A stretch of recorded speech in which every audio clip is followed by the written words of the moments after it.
Good afternoon, everybody. Welcome back to the channel. And today is going to be a review on Friday the 13th, Part 2. You guys haven't checked out my Friday the 13th review, it's on my channel. Please go check it out. Today I'm going to be talking about the film Friday the 13th, Part 2, which came out a year later after the success of the first film.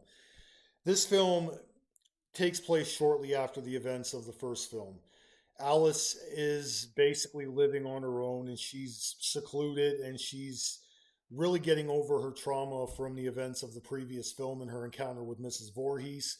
And in the beginning of the movie, a mysterious killer emerges and shows up at her place and kills her after placing Mrs. Voorhees' severed head inside of the refrigerator, which caused her to get startled, and she is murdered. And then several months later, a group of people are coming together and they're basically working at another part of Crystal Lake, not far from the actual camp that was attacked by Mrs. Voorhees in the first film. This movie basically is like the first film in a sense. You have people coming and obviously doing work at the camp, and there's a mysterious killer. And, instantly these characters are all one by one killed off until the final two characters, Ginny and Paul, they basically come back to the camp after having a night out at the bar, and they soon are attacked by a mysterious killer wearing a sack over his head, and it's got a little eyepiece in it. And throughout the movie, we don't know really much about the killer other than the fact that we keep hearing the story and the legend of Jason Voorhees. And there's the scene at the bar where Ginny is asking about Jason Voorhees and basically talking about him, and Paul says, Jason is a legend, Ginny, a legend. And the events that happened that we thought killed Jason was actually false. He was alive all that time. He survived his drowning in the lake as a kid, and he had been living in the woods all that time. And he sets his sights on going after the people at the camp, and he comes across Ginny. And after Paul is attacked, Ginny must try to lure Jason away, and Jason's following her everywhere, similar to the way Mrs. Voorhees followed Alice. Just a cat and mouse hit and move attack before it comes down to the final moments of the film where Ginny manages to go hide in this rundown cabin, and she soon sees the decapitated head of Mrs. Voorhees, and she puts on Mrs. Voorhees' sweater and tries to trick Jason into believing it's his mother when in reality it's not. And Jason's about to kill Ginny, and Paul emerges. There's a scuffle, and then Jason gets a machete in the back that comes right out by his shoulder. And he seemingly is defeated before Ginny and Paul go back to another cabin and they're trying to basically recover. And then Jason busts through the window and grabs Ginny, and they do this flash where Ginny's being put in the back of an ambulance and she doesn't know where Paul is. And they basically just show the beat up cabin with Mrs. Voorhees' head, and then the camera rolls the credits. And this movie had a lot of characteristics of the first film. They had the same identical music. The plot was almost the same.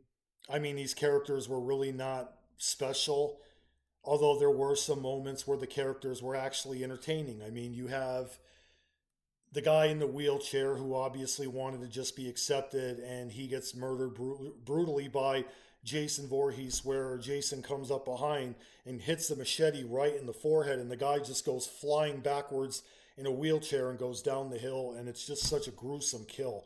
That was my favorite kill. And the other one that I actually liked is what happened to the two characters that were in bed together, and then Jason walks in and just rams a blade right through both of them, and they just instantly died.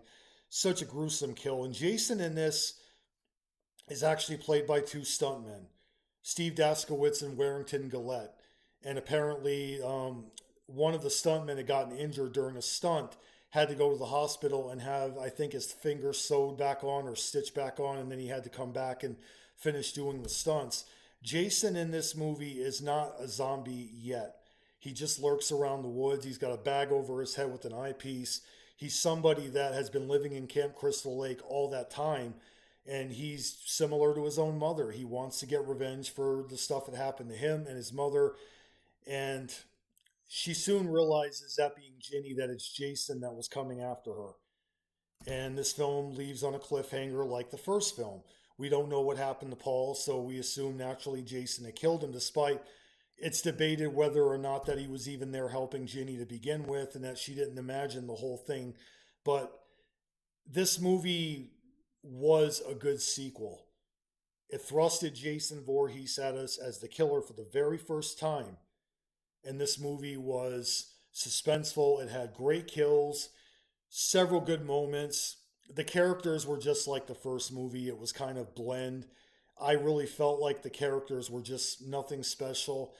I did like Amy Steele's Ginny. Like, I think she should come back in a future film and just reprise the role of Ginny, because she wasn't a camp counselor that was there to really do a lot of working. She was someone who was just there basically as a fun girl looking to have entertainment and look to be outdoors. And she's basically thrusted into this back and forth game with Jason Voorhees, who really was just trying to kill her. And you have the narration in the beginning when Alice was affected very well by her encounter with Mrs. Voorhees. Now, what most people do not know, Adrienne King originally was not going to be in this movie because she, after the first film, was being aggressively stalked by a fan, and this caused her to kind of shy away from the acting business. And they brought her character back in the very beginning of the movie, and she's killed off instantly. And it was really sad to see that character go, because I always felt